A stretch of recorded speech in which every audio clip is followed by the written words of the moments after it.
John బనియన్ రచించిన యాత్రికుని ప్రయాణం ప్రచురింపబడి 3 శతాబ్దాలు గడిచాయి. అయినప్పటికీ ప్రపంచంలో బైబిల్ తర్వాత అత్యధికంగా అమ్ముడుపోయే గ్రంథం ఇదే. ఇప్పటి వరకు రచించబడిన గ్రంథాలన్నిటిలో యాత్రికుని ప్రయాణం ఎంతో మందిని ప్రభావితం చేసింది. ఎన్నో భాషల్లోనికి అనువదించబడుతూ వివిధ రకాలైన ప్రచురణలుగా ముద్రించబడుతూ వస్తున్నది. నర్సరీలు మొదలుకొని యూనివర్సిటీల వరకు ఈ పుస్తక ప్రభావం విస్తరించింది. ఇంగ్లాండ్లోని బెడ్ఫోర్డ్ పెద్ద పారిశ్రామిక నగరం. 17వ శతాబ్దం మధ్యకాలం నుండి తరువాతి సంవత్సరాల్లో జాన్ బనియన్ ఈ వీధుల్లో తిరిగేటప్పుడు ఇలా ఉండేది. జాన్ బనియన్ ప్రార్థనలకు వెళ్లే స్థలంగా చెప్పబడుతున్న ఈ భవనాన్ని చక్కగా భద్రపరిచి బనియన్ మ్యూజియంగా చేశారిప్పుడు. ఇక్కడికి వచ్చే సందర్శకులు జాన్ బనియన్ వాడిన వస్తువులను చూస్తూ ఆయన గృహాన్ని చూస్తున్న అనుభూతిని పొందుతారు. ఆయన జన్మించిన ప్రదేశం గాని ఆయన నివసించిన గృహం గాని ఇప్పుడు ఉనికిలో లేవు. మూట్ హాల్ అనబడే జాన్ బనియన్ మ్యూజియంలో విశేషాలు. బనియన్ తన కాలంలో ఈ బల్ల మీద నుండి చేయబడిన వర్తమానాలు విన్నాడు. ఈ ప్రదేశం జాన్ బనియన్ జీవితాన్ని, అతని ఆలోచనలను ఎంతో ప్రభావితం చేసింది. బెడ్ఫోర్డ్లో ఉన్న 2 జైళ్లలో ఒకదాని తలుపు కూడా ఇక్కడ ఉంది. దీని వెనుకే 20 సంవత్సరాలు ఖైదీగా ఉండి ఈ గ్రంథాన్ని రచించాడు. ఈ చర్చిలో నమ్మకమైన సభ్యునిగా ఉండేవాడు కాని అక్కడ బోధన ఆత్మీయ సందేశంగా తీసుకోలేక అసంతృప్తి చెందేవాడు. తన కుటుంబాన్ని ప్రతి ఆదివారం ఈ చర్చికి తీసుకువెళ్లేవాడు. అయితే స్వయంగా బైబిల్ను అధ్యయనం చేస్తూ ఎన్నో విషయాలు నేర్చుకున్నాడు. ఈ బైబిల్ అధ్యయనమే తన సంఘం మరియు వ్యక్తిగత విషయాలను ప్రశ్నించేటట్లు చేసింది. ఉదాహరణకు ఒక విషయం, అతడు కొంతకాలం ఆదివారం ఉదయం చర్చి గంటలు మ్రోగించే బాధ్యత తీసుకున్నాడు. ఆ పని చేస్తూ అందులో ఆనందం పొందటం పాపంగా భావించాడు. గంట మ్రోగించటానికి వెళ్ళినప్పుడు ఏదో ఒక రోజు దేవుని తీర్పులా ఆ గంట వచ్చి తన మీద పడుతుందేమోనని చాలా భయపడ్డాడు. బనియన్ నివసించే బెడ్ఫోర్డ్ నగరానికి దగ్గరలో ఉండే ఎల్స్టవ్ అనే గ్రామం ఆ రోజుల్లో మంచి మత కేంద్రంగా ఉండేది. ఈ విశాలమైన మఠం సామాజిక మత విషయాలకు సంబంధించిన కట్టడంగా మారింది. ఈ చర్చిలో ఉన్న రంగుల అద్దాల కిటికీ జాన్ బనియన్కు అతని గ్రంథానికి జ్ఞాపక చిహ్నంగా ఉంది. అతడు బైబిల్ను బాగా అధ్యయనం చేయటం వలన చర్చి పద్ధతులను అంగీకరించేవాడు కాదు. తన పుస్తకంలో ఎన్నో విషయాలు బనియన్ వ్యక్తిగత నలుగులాటను మాత్రమే కాదు గాని చర్చిలో అతడు చూసిన అతిక్రమాలను కూడా ప్రతిబింబిస్తాయి. ఈ స్థలంలోనే జాన్ బనియన్ జైలు జీవితం అనుభవించాడు. బెడ్ఫోర్డ్ నగరంలో ప్రవేశించేటప్పుడు కనిపించే ఈ వంతెనపై ఒక చిన్న జైలు ఉంది. ఆ జైల్లో ఉన్న కాలంలోనే యాత్రికుని ప్రయాణం అనే గ్రంథాన్ని జాన్ బనియన్ వ్రాయటం ప్రారంభించాడు. ఈ రోజు బనియన్ ప్రతిమ ఆయన గౌరవానికి గుర్తుగా ఉంది గాని అప్పట్లో ఆయన మతాధికారుల వేషధారణ వ్యతిరేకించడం వలన ప్రజలాయనను గూర్చి వేరేగా తలంచేవారు. సరైన విచారణ జరగకుండానే అతడు మరో 11 సంవత్సరాలు బెడ్ఫోర్డ్లో ఉన్న ప్రధాన జైల్లో గడిపాడు. ఈ సమయంలోనే దైవ దర్శనం ద్వారా ఈ గ్రంథాన్ని రాశాడు. లండన్ నగరంలోని ఒక పురాతనమైన చారిత్రాత్మక సమాధుల దొడ్డిలో జాన్ బనియన్ సమాధి ఉంది. దాని ప్రక్కనే ఒక ప్రఖ్యాత రచయిత సమాధి కూడా ఉంది. బనియన్ గ్రంథాన్ని చదివి ఎంతో ప్రభావితుడయ్యానని చెప్పాడు ఈయన. ప్రఖ్యాత ఇంగ్లీష్ ప్రసంగికులు, గీత రచయితలైన జాన్ వెస్లీ, చార్లెస్ వెస్లీల తల్లి సుసన్నా వెస్లీ సమాధి కూడా దగ్గరలోనే ఉంది. యాత్రికుని ప్రయాణం చదివి ఎంతగానో కదిలించబడిన మరో ప్రముఖుడు ఐజక్ వాట్స్ సమాధి కూడా ఇక్కడే ఉంది. క్రైస్తవ సంఘంలో బహుళ ప్రాచుర్యంలో ఉన్న అనేకమైన పాటలు ఈయన వ్రాసినవే. జాన్ బనియన్లోని గొప్పతనాన్ని, ఉద్దేశాలను అర్థం చేసుకోవడానికి నేటి పండితులు ఇంకా ప్రయత్నిస్తూనే ఉన్నారు. మనకు చిరపరిచితమైన యాత్రికుని ప్రయాణం అనే గ్రంథం ఆధారంగా తీసిన చలన చిత్రాన్ని చూడబోతున్నాం. యాత్రికుని ప్రయాణం.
పాపము వలన వచ్చు జీతం మరణం మరణం జీతం మరణం జీతం మరణం జీతం జీతం మరణం మరణం పాపము వలన వచ్చు జీతం మరణం మరణం జీతం మరణం జీతం మరణం జీతం జీతం మరణం మరణం మరణం మరణం.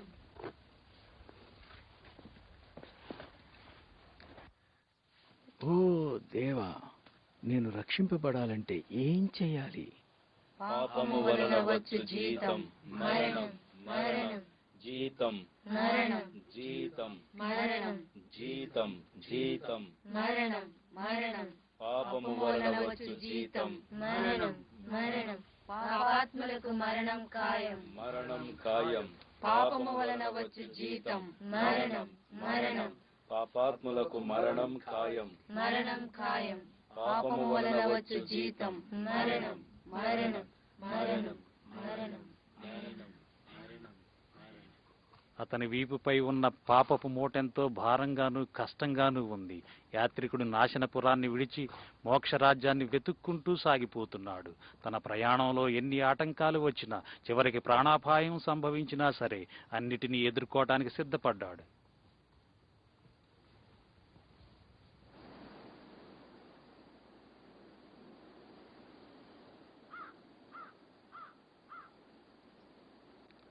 యాత్రికుడు తన వీపుపై భారాన్ని మోయటమే కాదు, అతడు ప్రయాణం చేయాల్సిన మార్గంలో ఎన్నో గోతులు, అపాయాలు, శ్రమలు, నిరాశ, నిస్పృహలు ఉన్నాయి.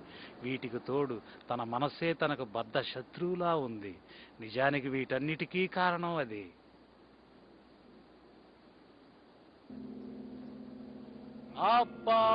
అపవాదిని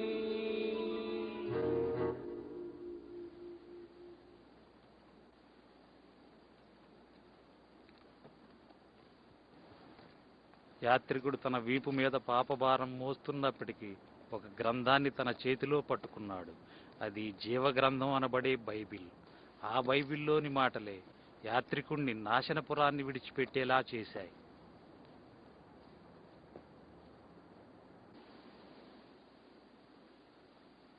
నాశనపురం. నాశనకర్త అతని ప్రయాణాన్ని ఆటంకపరచాలని ఎంత ప్రయత్నం చేస్తున్నప్పటికీ అతనికి సహాయం చేస్తూ మార్గాన్ని చూపించే స్నేహితులు కూడా ఉన్నారు. నీకేమైనా సహాయం కావాలా యాత్రికుడా?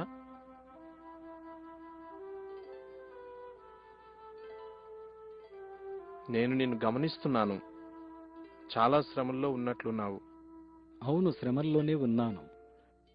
ఈ గ్రంథములో రాబోయే గొప్ప దైవ తీర్పును గుర్చిన విషయాలున్నాయి. నా భార్య బిడ్డలను, ఇరుగు పొరుగు వారిని హెచ్చరించాను. అయితే వారు నా మాట వినలేదు. తీర్పు గూర్చి నువ్వు చెప్పేది నిజమే. ఆ హెచ్చరికను విని జ్ఞానంగానే ప్రవర్తించావు. నన్ను పరిచయం చేసుకొని, నా పేరు సువార్తికుడు.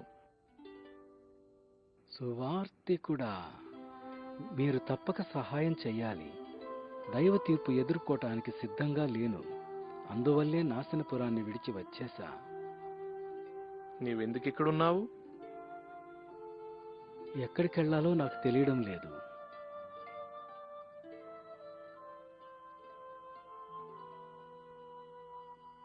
రాబోయే తీర్పును తప్పించుకో.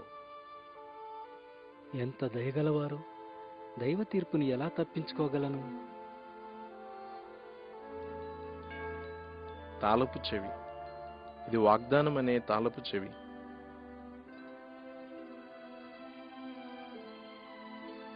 ఆ ద్వారాన్ని చూస్తున్నావా? నాకు కనిపించడం లేదండి. పోనీ ఆ వెలుగు? చూస్తున్నాను. తిన్నగా ఆ వెలుగు వైపు వెళ్ళు. అది ఒక ద్వారం దగ్గరకు నిన్ను నడిపిస్తుంది. ద్వారాన్ని చేరి తలుపు తట్టు. ఆ తరువాత ఏం చేయాలో నీకు తెలియజేయబడుతుంది.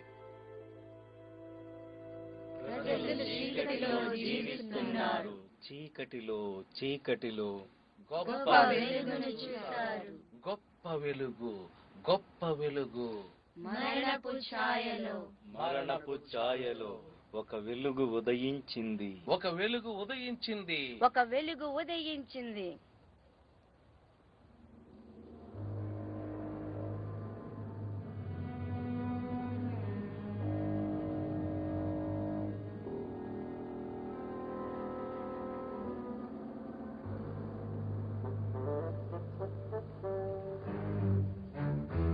యాత్రికుడా, ఓ యాత్రికుడా. నాశనపురం నుండి యాత్రికుని పొరుగువాడైన చెంచలుడనేవాడు యాత్రికుణ్ణి కనుగొని మరలా భార్యాబిడ్డల దగ్గరకు తీసుకుని పోవాలని బయలుదేరాడు. నిజానికి యాత్రికుడు తన భార్యాబిడ్డలను విడిచిపెట్టి రాలేదు. ఇరుగు పొరుగు వారి మాటలు విని యాత్రికుని భార్య నాశనపురాన్ని విడిచి తన భర్తతో కలిసి వెళ్ళటానికి తిరస్కరించింది.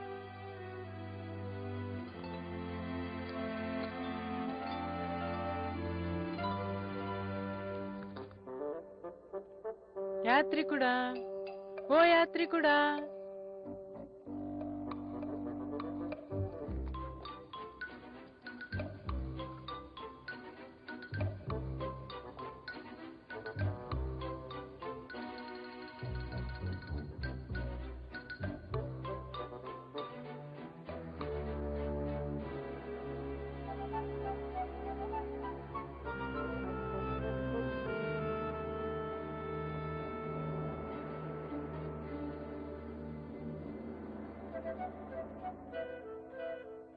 ఓ నా మంచి స్నేహితుడా, ఒక్క నిమిషం ఆగు. నేనా?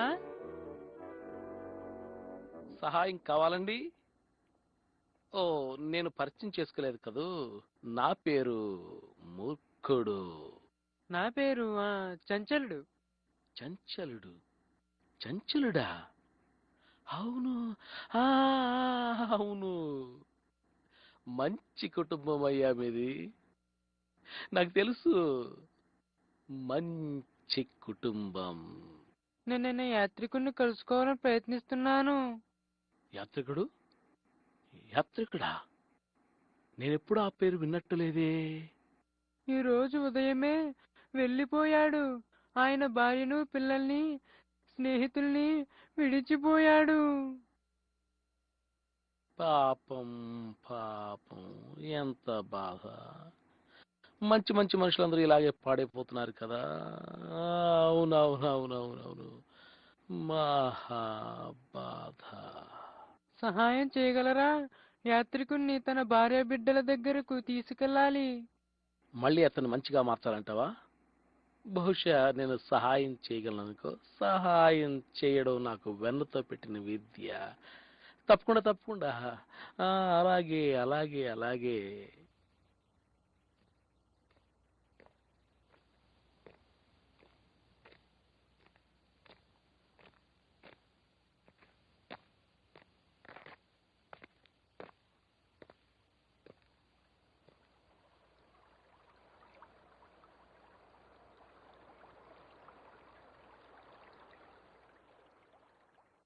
ఇప్పుడు మనం ఈ బలహీనమైన మనిషిని పట్టుకోవాలి కదా. నీవు కొంచెం నోరు మూసుకుంటే చాలా మంచిది. ఇలాంటి వాళ్ళతో నాకు చాలా అనుభవం ఉంది. మెలకువగా ఉండు, జాగ్రత్తగా ఉండు. నీ శత్రువైన అపవాది వస్తున్నాడు. నీ శత్రువైన అపవాది వస్తున్నాడు.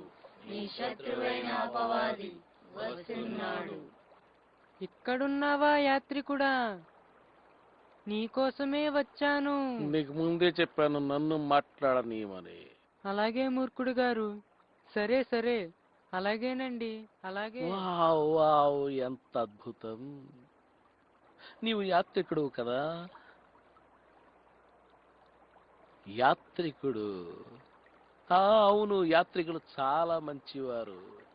అవునవునవును, నాకు బాగా తెలుసు. యాత్రికుడి కుటుంబం చాలా మంచివారు. మరి మీరు అన్నారు. నా అవసరం నీకేమైనా ఉందా? నువ్వు వెనక్కి వెళ్ళిపోవాలి. మళ్ళీ నీ భార్యా బిడ్డల దగ్గరికి వెళ్ళిపోవాలి. నేను వెనక్కి వెళ్లేదే లేదు. దాని పేరే నాశనపురం. దేవుని తీర్పు వలన అది నాశనం కాబోతుంది. అది పూర్తిగా బుద్ధిహీనమైన మాట. ప్రజలు ఆ మాట ఎప్పటి నుండి చెబుతున్నారు. నా మాట నమ్ము, నాకు తెలుసు. ఆ తీర్పు ఎప్పటికీ రాదు, రాదు రాదు రాదు, ఎన్నటికీ రాదు, రానే రాదు. నోవాహు సంగతేమిటి? నోవాహు దినములలో ఎలాగుండెనో అలాగే. నోవహు? ఈ పేరు నేను ఎప్పుడు వినలేదే. ముఖ్యమైన కుటుంబాలన్నీ నాకు తెలుసు, నన్ను నమ్ము. స్నేహితుడా, దయచేసి నా మాట విని నీ భార్య బిడ్డల దగ్గరికి వెళ్ళిపో. ఈ యాత్రికుడు ఎంత మంచి పేరు. అవును అవును అవును. ఆ పేరు పాడు చేయకు. వెనక్క నాశనపురానిక వెళ్ళేదే లేదు. మీరు కూడా రావచ్చుగా. మనమంతా దేవుని తీర్పును తప్పించుకోవచ్చు. ఏంటి, దైవ తీర్పును తప్పించుకోగలమా? ఓ తప్పకుండా. అబద్ధం. పనికి మాలిన, బుద్ధిహీనమైన, మూఢమైన, అసాధ్యమైన అబద్ధం. అది అబద్ధమా యాత్రికుడా? కాదు చంచలుడా, ఇది నిత్య సత్యం. అక్షయమైన స్వాస్థ్యం కోసం మనం వెదకాలని ఈ గ్రంథంలో రాసింది. స్వాస్థ్యమా? నీ ఇంటికి వెళ్ళి నీ కుటుంబంతో సంతోషంగా ఉండటమే స్వాస్థ్యం పొందటం. అవును అవును, నీవింటికి వెళ్ళిపోవాలి. ఏమిటి నీ ఉద్దేశం? మాతో కలిసి వస్తున్నావా లేదా? నేను వెనక్కి వెళ్ళేదే లేదు. సరే చంచలుడా, విని విడిచి మనం ఇంటికి పోదాం. నేను యాత్రికుడితో వెళ్ళాలనుకుంటున్నాను. ఆ మెదడు లేని మనిషితో వెళ్తావా? వెనక్కి వచ్చి జ్ఞానంగా నడుచుకో. మనం దేవుని తీర్పును తప్పించుకోగలం. దేవుని తీర్పట.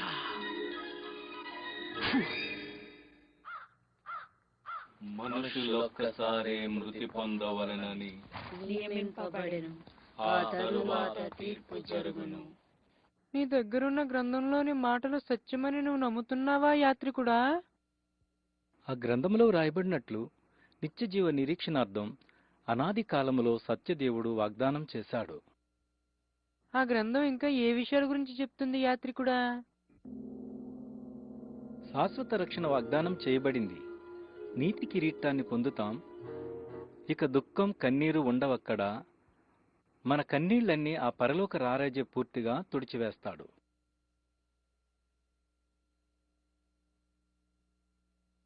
అక్కడ ఎవరైనా మనల్ని హేళన చేస్తారా? లేదు చంచలుడా. అద్భుతం అద్భుతం. అక్కడ ఎవరుంటారు? లక్షలాది మంది మనకంటే ముందుగా అక్కడికి వెళ్లారు. వారు ప్రేమగల పరిశుద్ధులు. వారంతా దైవ సన్నిధిలో ఉన్నారు. వారంతా దేవునికి ప్రియులు. అక్కడికి చేరడానికి ఇక ఆలస్యం చేయలేను.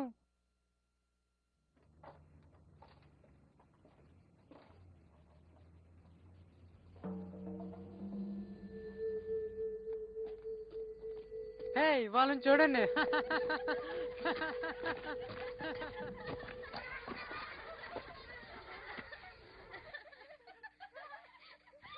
ఎవరైనా హేళన చేస్తే నాకు ఇష్టం ఉండదు.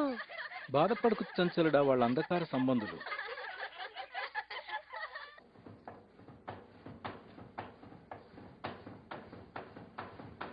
యాత్రికుడా, నాకు చాలా ఆకలి దాహంగా ఉంది.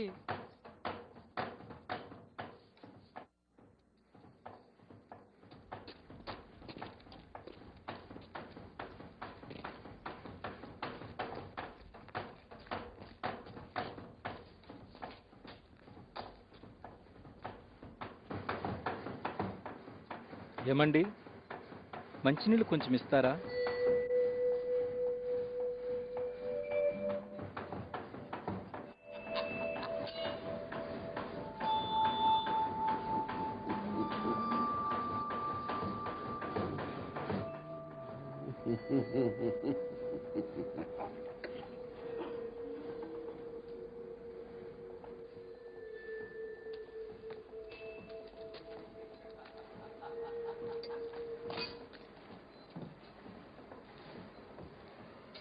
యాత్రికుడా, ఈ ప్రయాణం చేయడం చాలా కష్టం.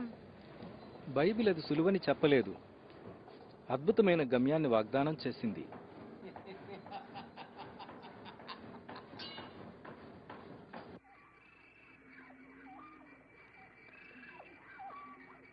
త్వరగా వెళ్ళలేమా యాత్రికుడా? ఆ ప్రదేశాన్ని చేరాలని ఆశగా ఉంది. నేను త్వరగా నడవలేను. ఎందుకంటే నా వీపున భారం ఉంది. ఈ రాత్రి విశ్రాంతి కోసం ఒక స్థలం చూసుకుంటే మంచిది. వద్దు యాత్రికుడా, త్వరగా వెళ్ళిపోదాం. ఈ గ్రంథం చెబుతున్న ప్రదేశాన్ని చూడకుండా ఆగలేను.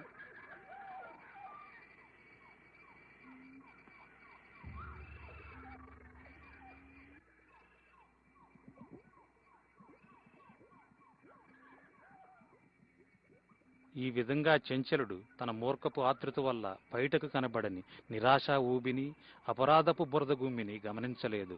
దుష్టుని పన్నాగాల్లో చిక్కుకుని అలసిన యాత్రికులెంతో మంది ఈ నిరాశా ఊబిలో పడిపోయారు.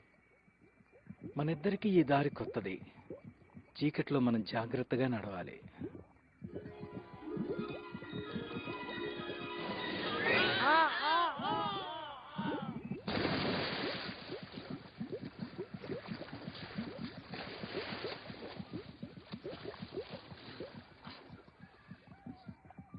ఇదేనా నీ గ్రంథం చెబుతున్న అద్భుత ప్రదేశం? ప్రయాణం ప్రారంభంలోనే ఎలా ఉంటే ఇక చివరికి ఎలా ఉంటుందో. దయచేసి నన్ను బయటికి లాగు. ఈ భారం నన్ను ఊబిలోనికి నెట్టేస్తుంది. నీ గ్రంథం చెబుతున్న ఆ సుందర రాజ్యాన్ని నువ్వే సంపాదించుకో. నేస్తమా, రక్షించు.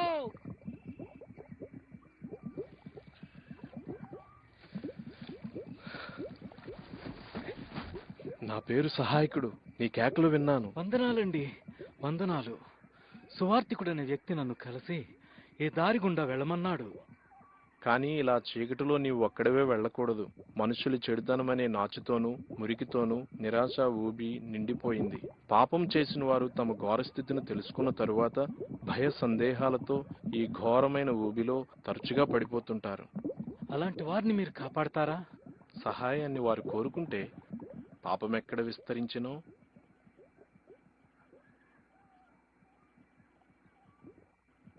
అక్కడ దేవుని కృప అపరిమితముగా విస్తరించెను. ఆ మాటలు బైబిల్లో ఉన్నాయి. ఇక నేను వెళ్తాను. కొంచెం ముందుకెళ్తే ఈ రాత్రి గడిపేందుకు స్థలం దొరుకుతుంది.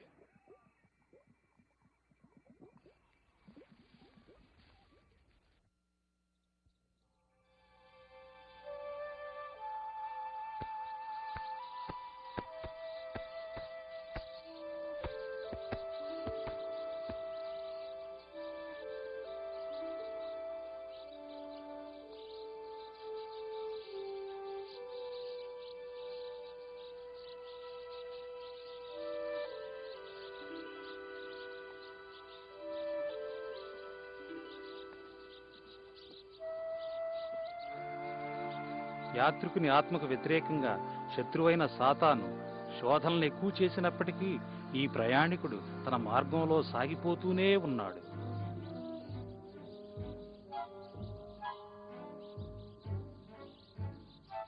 మెలకువగా ఉండు, జాగ్రత్తగా ఉండు. నీ శత్రువైన అపవాది వస్తున్నాడు. నీ శత్రువైన అపవాది వస్తున్నాడు. నీ శత్రువైన అపవాది వస్తున్నాడు.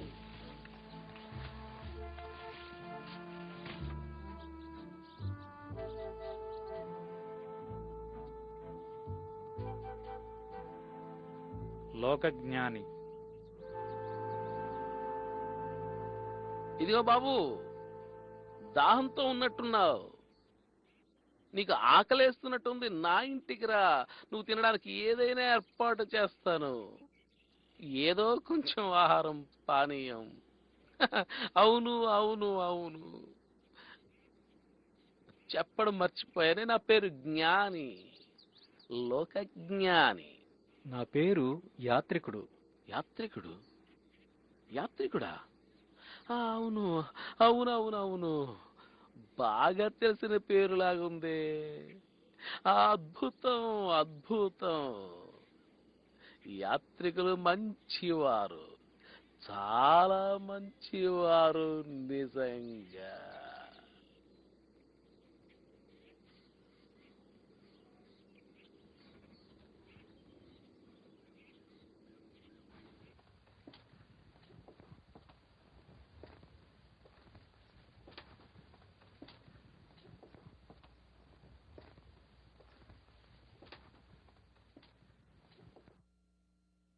నువ్వు మా కుటుంబం గురించి వినే ఉంటావు. చెప్పాలంటే మాది చాలా పేరున్న వంశం. అవునవును, మమ్మల్ని ఏదైనా అడుగు, నీకు ఇష్టం వచ్చింది ఏదైనా అడుగు, నీకు జవాబు దొరుకుతుంది. అది సరే గాని ముందు ఇది చెప్పు, నీ వీపు మీద మూట ఎలా చేరింది? నేను ఒక ద్వారాన్ని చేరాలి. దాన్ని చేరినప్పుడు విముక్తి పొందుతాను ఈ భారము నుండి. అలాంటి ద్వారం కోసం నీకెవరు చెప్పారు? దారిలో ఒక ఆయన్ని కలిశాను. అతని పేరు సువార్తికుడు. స్వార్థికుడా? హ! వాళ్ళంతా బుద్ధిహీనులు. అవును యాత్రికుడా, కేవలం వారు బుద్ధిహీనులు. ఆ సువార్తికుడు చూపించిన మార్గాన్ని అనుసరిస్తే అన్ని విధాలైన బాధలు నీకు ఎదురవుతాయి తెలుసా? ఆకలి బాధలు, ప్రమాదాలు, వస్త్రహీనత, ఖడ్గం. ఇంకా నీకు సిలువ గురించి చెప్పలేదా అతను? హ! అతనే మార్గమా? వట్టి బుద్ధిహీనత. నేను మోస్తున్న ఈ భారం చాలా ఎక్కువ లోకజ్ఞాని. మీరు చెప్పినవన్నీ సంతోషంగా ఎదుర్కోగలను. ఒకవేళ నా యాత్ర ముగింపులో విడుదల పొందితే ఈ భారం నుండి. అసలు నీకు ఈ భారం ఎలా దొరికింది చెప్పు? ఈ బైబిల్ చదవడం ద్వారా.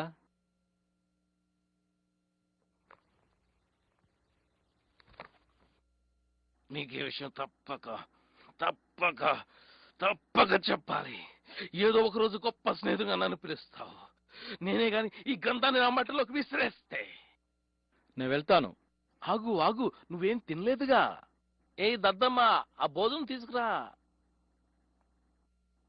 ఆగు, నీకు సహాయం చేయాలనుకుంటున్నాను. నువ్వు మతాసక్తి గలవాడని గ్రహించాను. మంచిది, చాలా మంచిది. ఈ ప్రపంచానికి మతాసక్తి పరులు చాలా మంది అవసరం యాత్రికుడా. నీ ముందున్న ఆ కొండను చూస్తున్నావా? ఆ కొండ పైన ధర్మ కార్యాలపురం ఉంది. అది ఎంతో చక్కని చిన్న ఊరు. నాకు అక్కడే ఉండాలని ఇష్టం యాత్రికుడా, చాలా ఇష్టం. అయితే అక్కడి వాతావరణం నాకు పడలేదు. అక్కడ నా ప్రియమైన స్నేహితుడు ఉన్నాడు, న్యాయానుసారి. ఆ కొండపైనున్న మొట్టమొదటి ఇల్లే అతనిది. నీ భారం నుండి నువ్వెలా విడుదల పొందగలవో చెబుతాడు నా ప్రియమైన స్నేహితుడు, న్యాయానుసారి.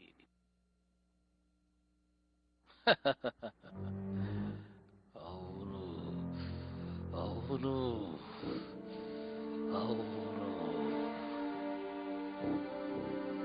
ధర్మకార్యాలపురం.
యాత్రికుడా,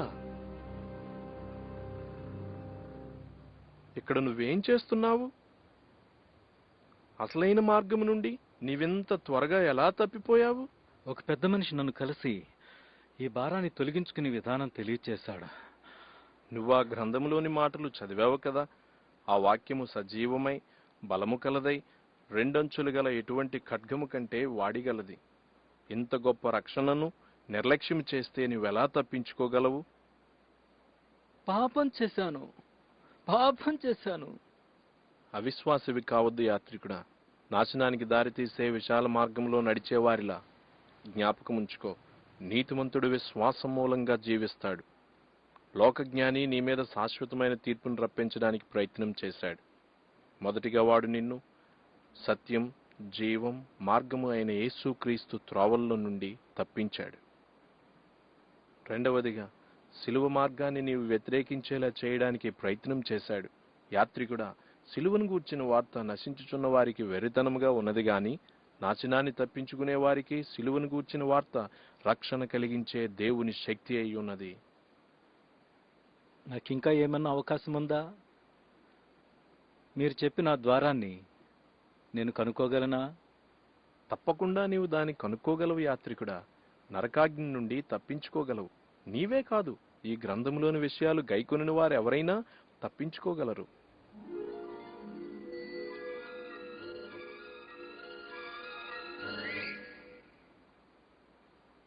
విశ్వాసము ద్వారా కృపచేతనే రక్షింపబడి ఉన్నారు. విశ్వాసము ద్వారా క్రియల వలన కలిగినది కాదు. దేవుని వరమే విశ్వాసము ద్వారా రక్షింపబడి ఉన్నారు. ధర్మశాస్త్ర సంబంధమైన క్రియల మూలంగా ఏ మనుషుడును నీతిమంతుడని తీర్పు తీర్చబడడు. విశ్వాసము ద్వారా రక్షింపబడి ఉన్నారు. భక్తిహీనులు కదులుచున్న సముద్రము వంటి వారు. వారికి నెమ్మది ఉండదు, వారికి నెమ్మది ఉండదు, వారికి భక్తిహీనులు నెమ్మది ఉండదు, కదులుచున్న సముద్రము వంటి వారు. వారికి నెమ్మది ఉండదు, వారికి నెమ్మది ఉండదు, భక్తిహీనులు కదులుచున్న సముద్రము వంటి వారు. వారికి నెమ్మది ఉండదు, వారికి నెమ్మది ఉండదు, వారికి నెమ్మది ఉండదు. వెదకు వెదకు, నీకు దొరుకును, నీకు దొరుకును. తట్టు తట్టు, తెరువబడును, తెరువబడును. వెదకు, వెదకు. నీకు దొరుకును, నీకు దొరుకును. తట్టు, తట్టు. తెరువబడును, తెరువబడును. స్నేహితుడా, వందనాలు. నా పేరు సహృదయుడు. నీవెవరివి? ఎక్కడి నుండి వచ్చావు? ఎక్కడికి వెళ్తున్నావు? నా పేరు యాత్రికుడు. పాపభారంతో నాశనపురాన్ని విడిచి నిత్యజీవానికి మార్గం వెతుకుతూ వచ్చాను. మార్గాన్ని వెతుకుతూ వచ్చావా యాత్రికుడా? నీవు చాలా జ్ఞానివి.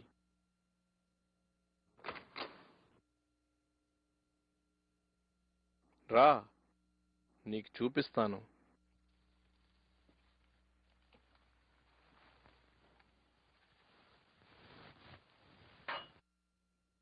నీవు ఒంటరిగా ప్రయాణిస్తున్నావు ఎందుకు యాత్రికుడా?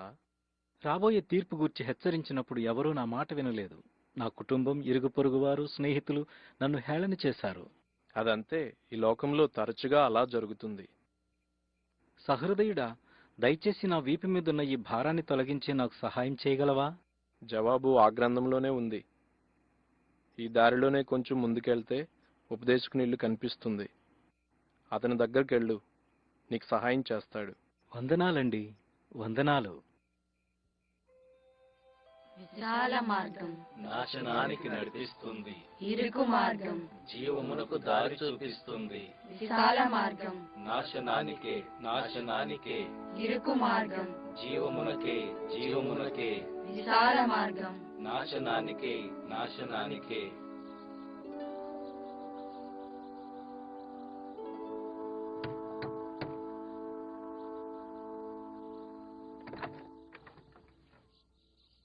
లోపలికి రా, నీకోసమే కనిపెడుతున్నాను. చివరికి ఉపదేశకుని ఇంటిలో యాత్రికుడు తన ప్రయాణ సఫలతను రూఢిపరిచే సమాచారాన్ని పొందుతాడు. ఉపదేశకుని మాటలు యాత్రికునికి మనోవికాసాన్ని కలుగచేసి బైబిల్లోని జ్ఞాననిధులు కనుగొనేందుకు బంగారపు తాళపు చెవిలా సహాయపడ్డాయి. ఈ యవనస్తుని అన్వేషించే హృదయంలోనికి సూర్యకాంతిలా గొప్ప నిరీక్షణ ప్రవేశించింది. ఈ చిత్రంలో ఉన్న అర్థమేమిటి? ఈ చిత్రంలో ఉన్న వ్యక్తి అపోస్తలునితో కలిసి ఇలా చెబుతున్నాడు: నా చిన్నపిల్లలారా, మీ యందు క్రీస్తు స్వరూపం ఏర్పడేంత వరకు నాకు మరలా ప్రసవ వేదన కలుగుచున్నది. విశ్వాసమునకు కర్తయు దాని కొనసాగించువాడైన యేసు వైపు చూడాలి. దేవుని వాక్యము మన పాదములకు దీపమును, మన త్రోవకు వెలుగునై ఉన్నది. అతని తలపై ఉన్న కిరీటం ఏమిటంటే, ఈ లోకమునైనను లోకములో ఉన్న వాటినైనను ప్రేమింపకుడి అని మనమంతా అపోస్తలునితో కలిసి చెప్పాలన్నమాట. పాపము నుండి స్వతంత్రులమయ్యాక మంచి పోరాటము పోరాడాలి. మన పరుగు తుదుముట్టించాలి. అప్పుడు మన కొరకు నీతి కిరీటము ఉంచబడుతుంది. రా, ఇంకా చూపిస్తాను.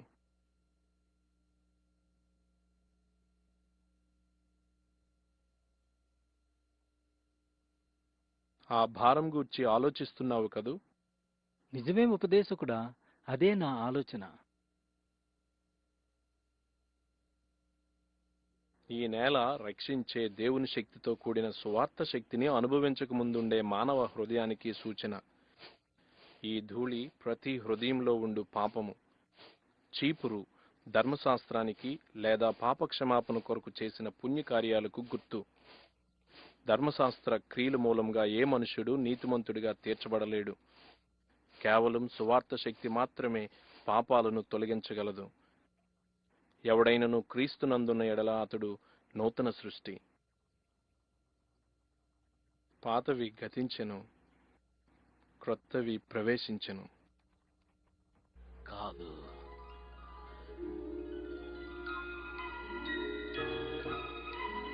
కాదు, కాదు, కానే కాదు.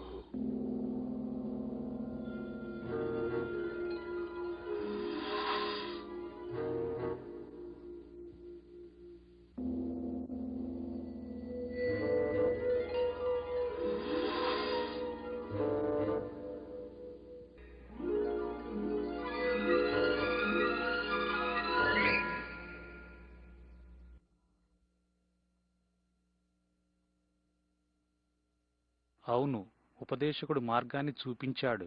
అతని మాటలు చీకటిలో దీపంలా ఉన్నాయి. ఆకాశమును భూమియు గతించును గాని ఈ గ్రంథములోని మాటలు ఏమాత్రమును గతింపవు. పాపులను రక్షించుటకు క్రీస్తు యేసు లోకమునకు వచ్చెను. పాపులలో నేను ప్రధానుడను. శరీరమూలముగా జన్మించినది శరీరమును, ఆత్మమూలముగా జన్మించినది ఆత్మయునై ఉన్నది. మీరు క్రొత్తగా జన్మింపవలను. మీరు విశ్వాసము ద్వారా కృపచేతనే రక్షింపబడి ఉన్నారు. ఇది మీ వలన కలిగినది కాదు, దేవుని వరమే. అది క్రియల వలన కలిగినది కాదు గనుక ఎవడునూ అతిశయింపకూడదు.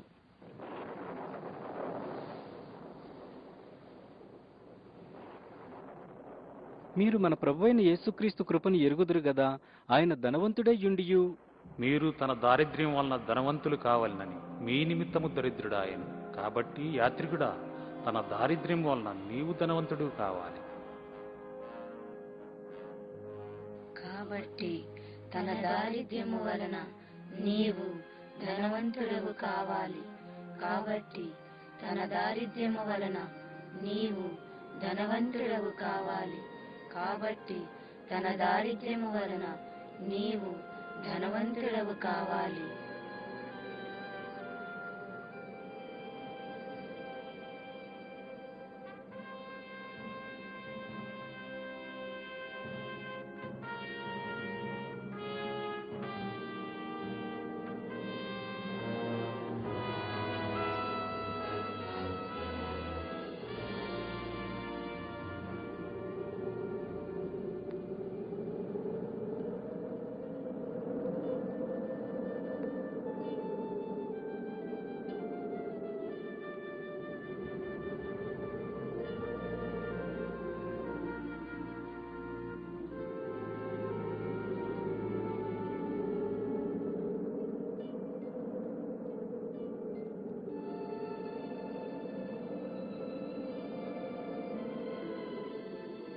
మన అతిక్రమ క్రియలను బట్టి అతడు గాయపరచబడిను, మన దోషములను బట్టి నలుగుకొట్టబడిను. మన సమాధానార్థమైన శిక్ష అతని మీద పడిను. అతడు పొందిన దెబ్బల చేత మనకు స్వస్థత కలుగుచున్నది. తండ్రి, వారిని క్షమించుము. నన్ను క్షమించుము. సమాప్తమైనది. సమాప్తం.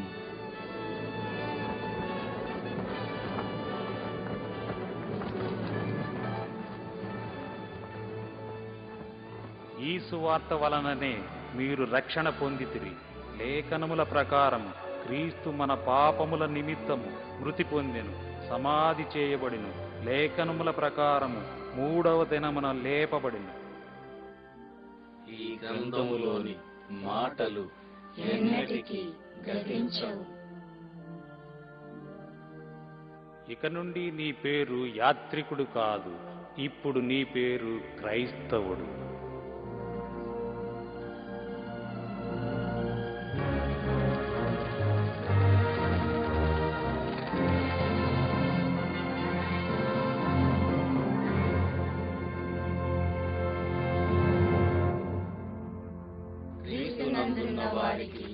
శిక్షా విధియు లేదు.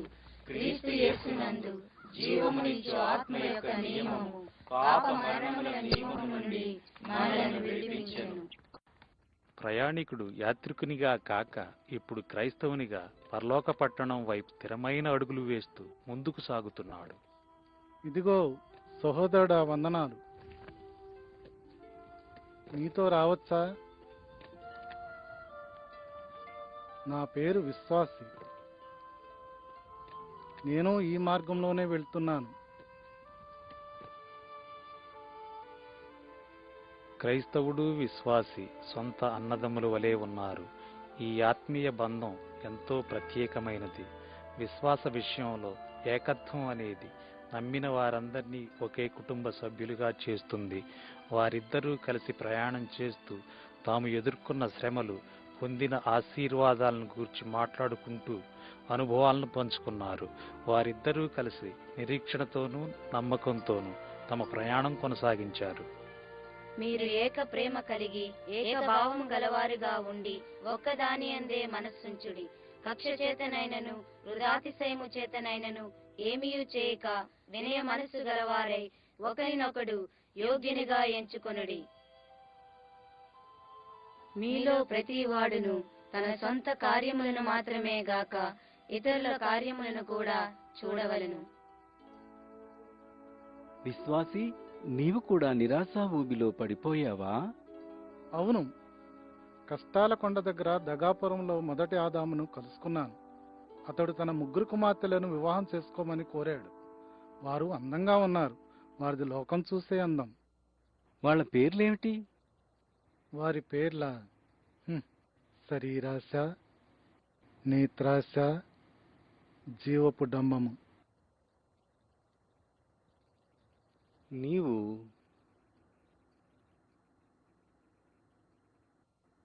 వారిని జయించగలిగావా? దేవుని కృప వల్ల జయించాను.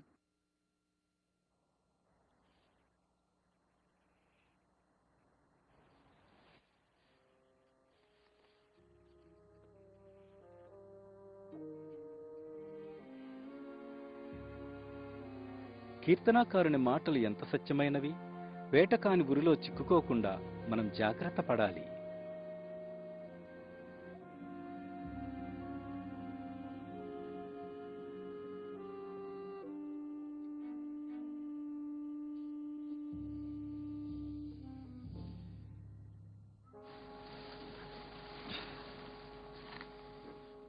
వేటకాని ఉరిలో చిక్కుకోకుండా మనం జాగ్రత్త పడాలని ముందే చెప్పలేదా?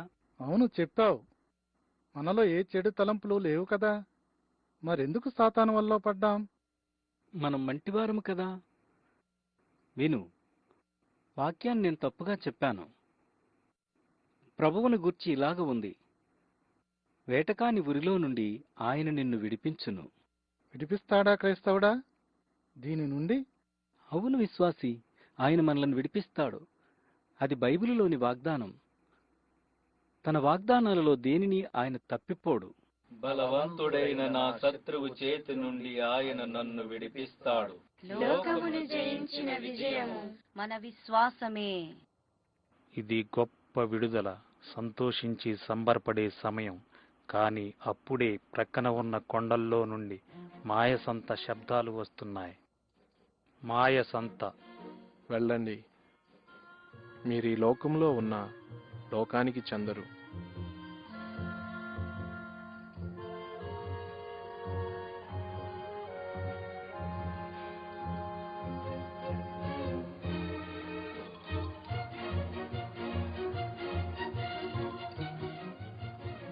వ్యర్థము వ్యర్థము సమస్తము వ్యర్థము, వ్యర్థము వ్యర్థము సమస్తము వ్యర్థము. సూర్యుని క్రింద దురవస్థ ఒకటి నాకు కనబడెను. అది మనుషులకు బహువిశేషముగా కలుగుతున్నది. నీవు మేలును అనుభవించి చూడుమని నేను నా హృదయముతో చెప్పుకుంటుని, అయితే అది వ్యర్థ ప్రయత్నమాయను. నేను గొప్ప పనులు చేయబోనుకుంటుని. వ్యర్థము వ్యర్థము సమస్తము వ్యర్థము.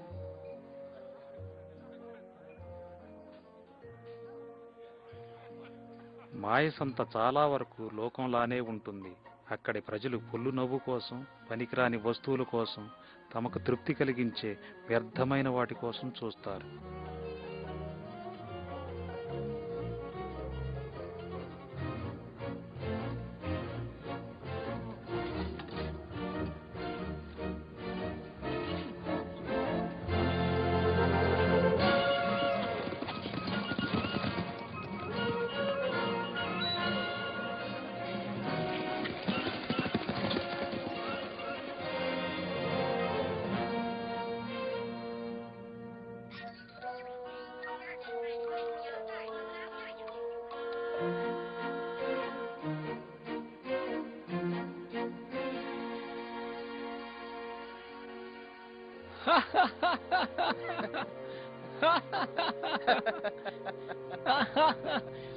ఇదిగో అందరూ ఇలా వచ్చి వీళ్ళని చూడండి.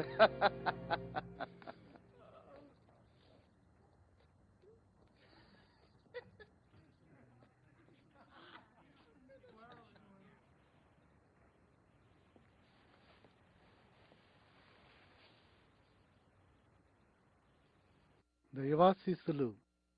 దైవ శిష్యులు, దైవ శిష్యులు, దైవాశీస్సులు.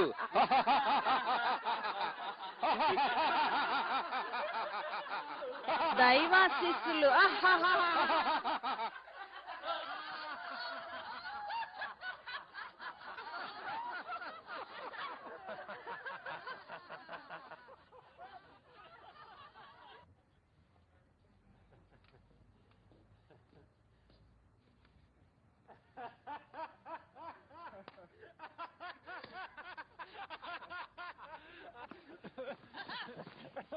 మనం ఏం చేద్దాం క్రైస్తవుడా?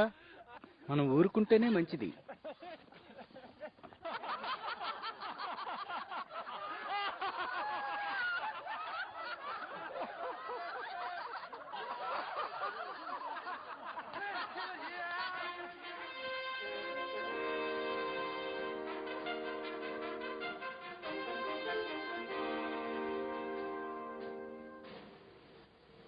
యువరాజు,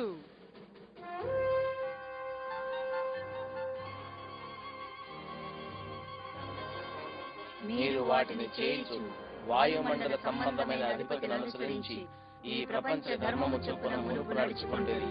దేనికి మిమ్మల్ని మీరు దాసులుగా అప్పగించుకుందరో అది చావు నిమిత్తముగా పాపమునికే గాని నీతి నిమిత్తముగా విధేయతకే గాని దేనికి మీరు లోబడదురో దానికే దాసులగుదురు.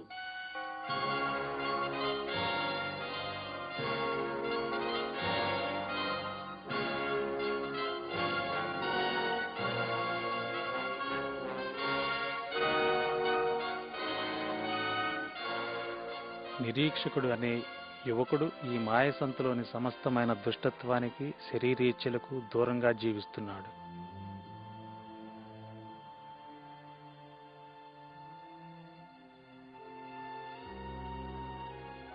యువరాజు ముందు నిలబడేందుకు వాళ్ళకి ఎంత ధైర్యం! మనోళ్ళు కార్లే. నిరీక్షకుడు తన యవ్వన కాలమంతటిలో ఇలా లోకాధిపతిని వ్యతిరేకించిన వారిని చూడలేదు. అంతేకాదు, ఇలా హఠాత్తుగా బయటపడిన ఈ కొత్త వ్యక్తుల్లాంటి వాళ్లను కూడా అతడు చూడలేదు. ఆ గ్రంథాన్ని ఇలావు.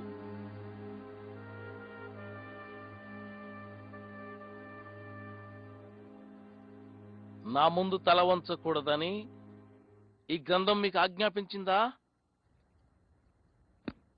చెప్పండి.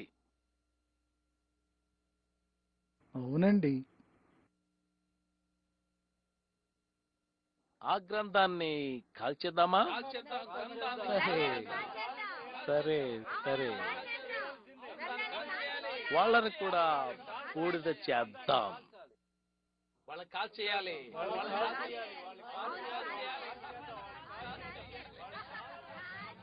మీ ఇద్దరికి మరణశిక్ష విధిస్తున్నా.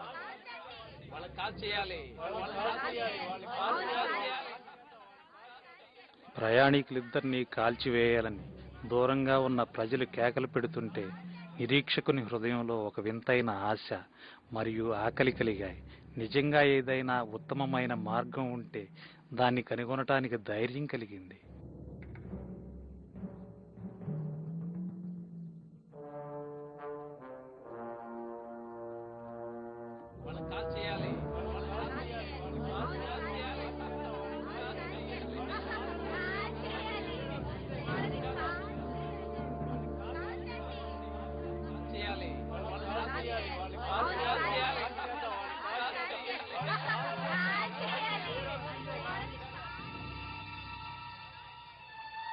అందరూ లేవండి, మనము పని చేయాలి.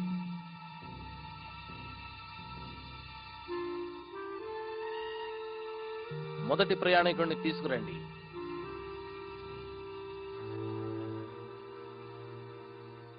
విశ్వాసముతోనూ ఓర్పుతోనూ వాగ్దానమును స్వతంత్రించుకున్న వారిని పోలి నడుచుకొనుడి. చేయాలి.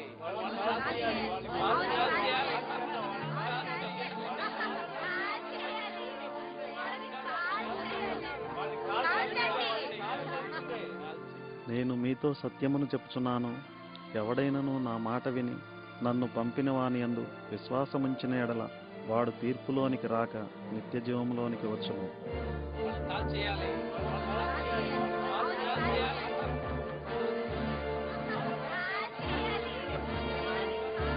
ఆ గురువుని ఇలా తీసుకురండి. వాళ్ళని కాల్ చేయాలి.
నీ పేరు నిరీక్షకుడు, నీకు సరిగ్గా సరిపోయింది.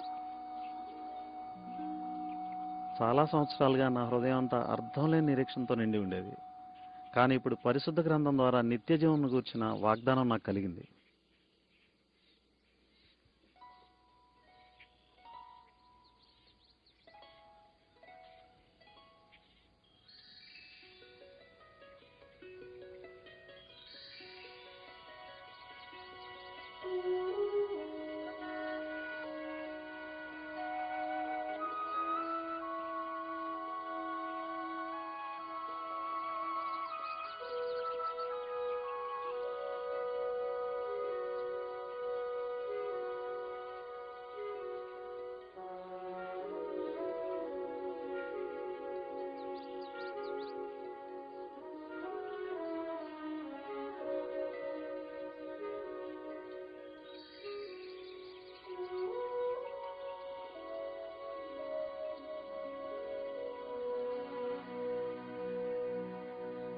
నేనెప్పుడూ ఇటువంటి అద్భుతాలను ఇంతకుముందు చూడలేదు.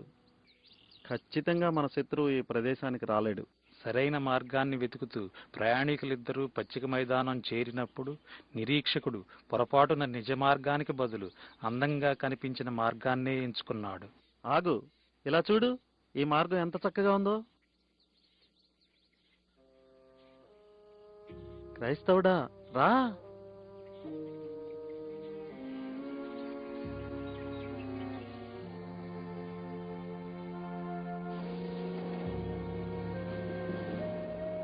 నిరీక్షకుడా, మనం మార్గం తప్పినట్టున్నాం. మన ముందు తుఫానుంది చూడు. ఇంకా మనం తప్పు మార్గంలోనే వెళుతున్నాం నిరీక్షకుడా.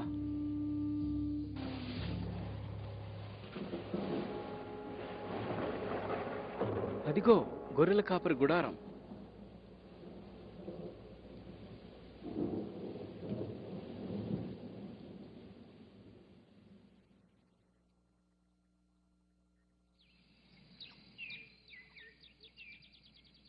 చూడు క్రైస్తవుడా, ఈ రాత్రికి మనం ఆ కోటలో పడుకోవచ్చు. తినడానికి ఏమైనా దొరుకుతుందా?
దుర్గానికి మీకు స్వాగతం.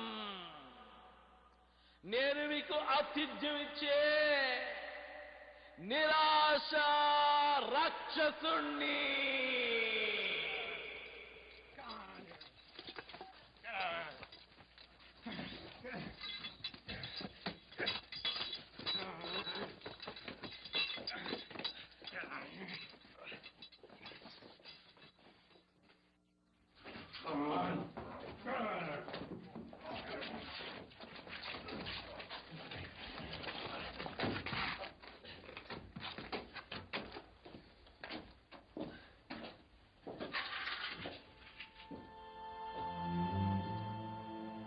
మోక్షరాజ్యాన్ని కనుగొనాలనే గురితో ఉన్న ఈ ఇద్దరి ప్రయాణికులకు ఇది ఎలా జరిగింది?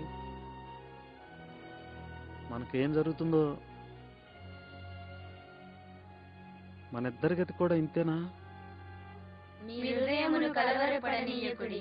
దేవుని యందు విశ్వాసముంచుచున్నారు, నాయందును విశ్వాసముంచుడి. మీరు సత్యమును గ్రహించెదరు. సత్యము సత్యము సత్యము మిమ్మల్ని స్వతంత్రులుగా చేయును. మిమ్మును స్వతంత్రులనుగా చేయును. తాళం చెవి, వాగ్దానపు తాళం చెవి ఏ తలుపునైనా తెరుస్తుంది. మిమ్మును స్వతంత్రులనుగా చేయును. మీరు సత్యమును గ్రహించెదరు. సత్యము సత్యము సత్యము మిమ్మల్ని స్వతంత్రులుగా చేయును. మిమ్మును స్వతంత్రులనుగా చేయును.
పచ్చిక మైదానం ప్రశాంత మార్గమే, కానీ అది తప్పుదారి.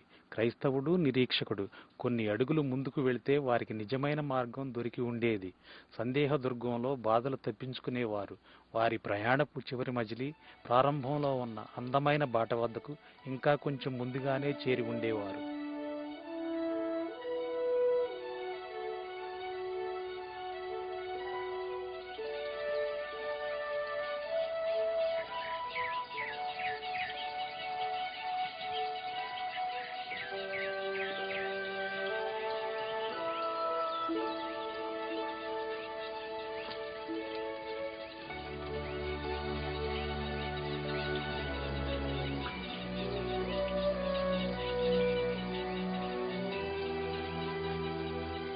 ఈ సుందర ప్రదేశంలో రకరకాల ఫలాలు, పుష్పాలు, పాలుతేనెలు ఉన్నాయి. క్రైస్తవుడు నిరీక్షకుడు గొర్రెల కాపర్ల బసకు చేరుకున్నారు. వారు కేవలం గొర్రెల కాపర్లు కారు, అంతకంటే ఎక్కువగా వారు సంరక్షకులు, మార్గదర్శకులు, నిజమైన స్నేహితులు, అసలైన సహోదరులు.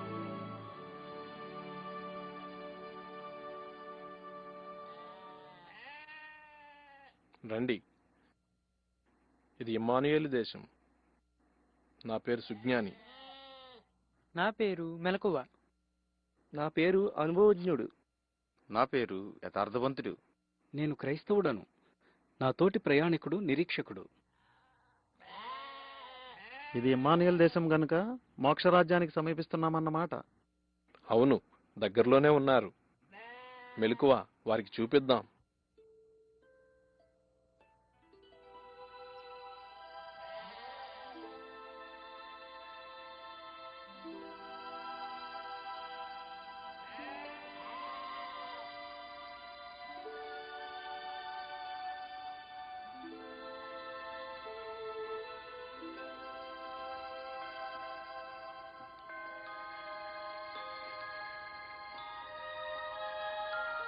చూడు నిరీక్షకుడా ఎలాగుందో.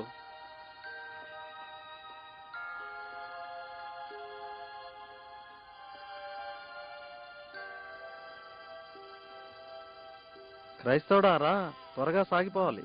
మీరు చాలా దూరం వెళ్ళాలి. ఇప్పటికే చాలా దూరం వచ్చారు. కాసేపు విశ్రాంతి తీసుకోండి. ఎలా ఆగలం? మేము వెంటనే వెళ్ళాలి.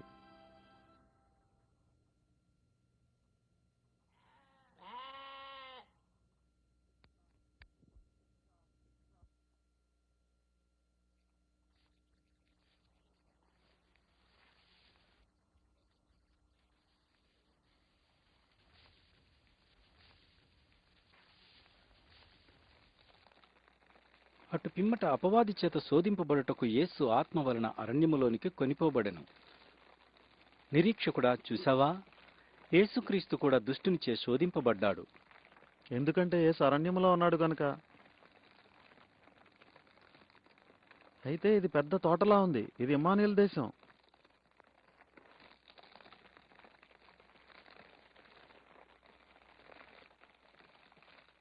ఒక వ్యక్తి ఇంత దూరం వచ్చాక తప్పకుండా అతనికి భద్రత ఉంటుంది.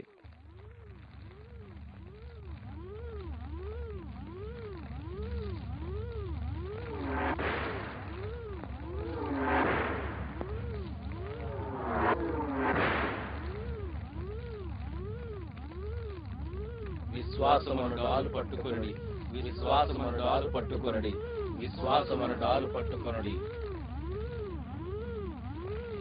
దేవుని వాక్యమును ఆత్మ ఖడ్గమును చేత పట్టుకొనడి, దేవుని వాక్యమును ఆత్మ ఖడ్గమును చేత పట్టుకొనడి, దేవుని వాక్యమును ఆత్మ ఖడ్గమును చేత పట్టుకొనడి.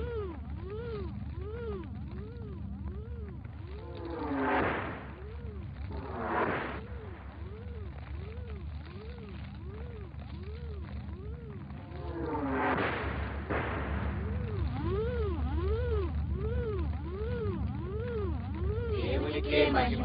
హల్లెలూయా.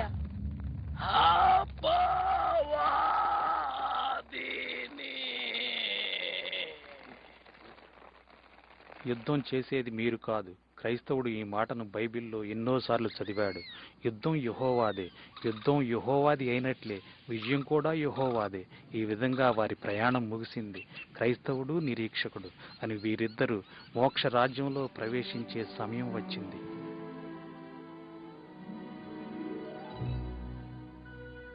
మంచి పోరాటమును పోరాడి తిని, నా పరుగు కడముట్టించి తిని, నా విశ్వాసమును కాపాడుకొంటిని. ఇక మీదట నా కొరకు నీతి కిరీటం ఉంచబడి ఉన్నది. మంచి పోరాటమును పోరాడి తిని, నా పరుగు కడముట్టించి తిని, నా విశ్వాసమును కాపాడుకొంటిని. ఇక మీదట నా కొరకు నీతి కిరీటం ఉంచబడి ఉన్నది. ఇక మీదట నా కొరకు నీతి కిరీటం ఉంచబడి ఉన్నది.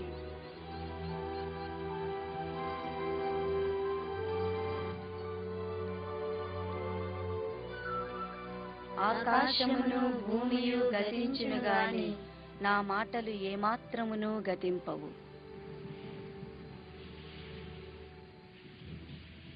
మోక్షరాజ్యం. మరణపు లోయ మీదుగా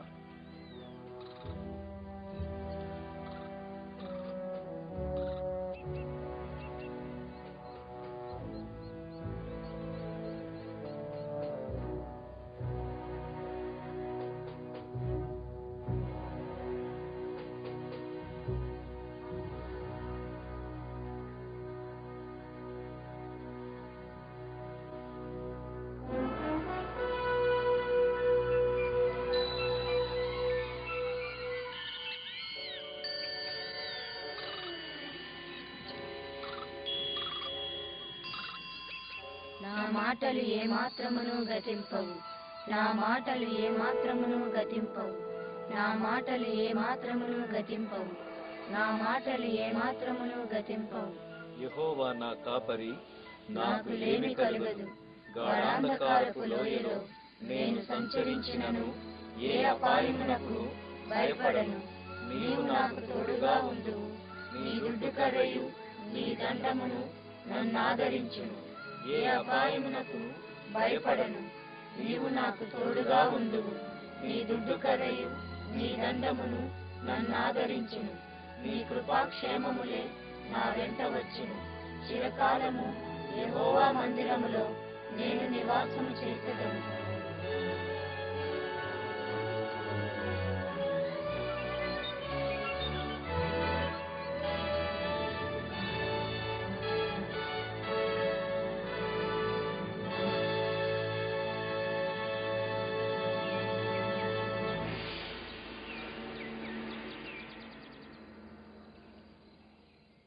వాళ్ళని పోగొట్టుకున్నాను.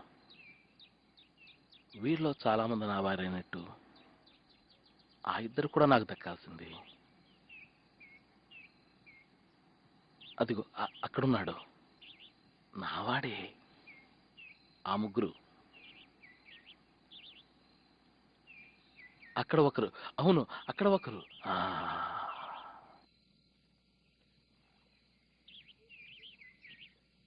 అపవాది మిగతా వారి కోసం ఎదురు చూస్తున్న సమయం ఇది.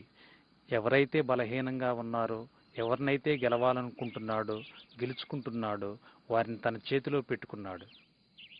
నాకు కావలసింది ఇంకొకరున్నారు. బహుశా బహుశా నువ్వు.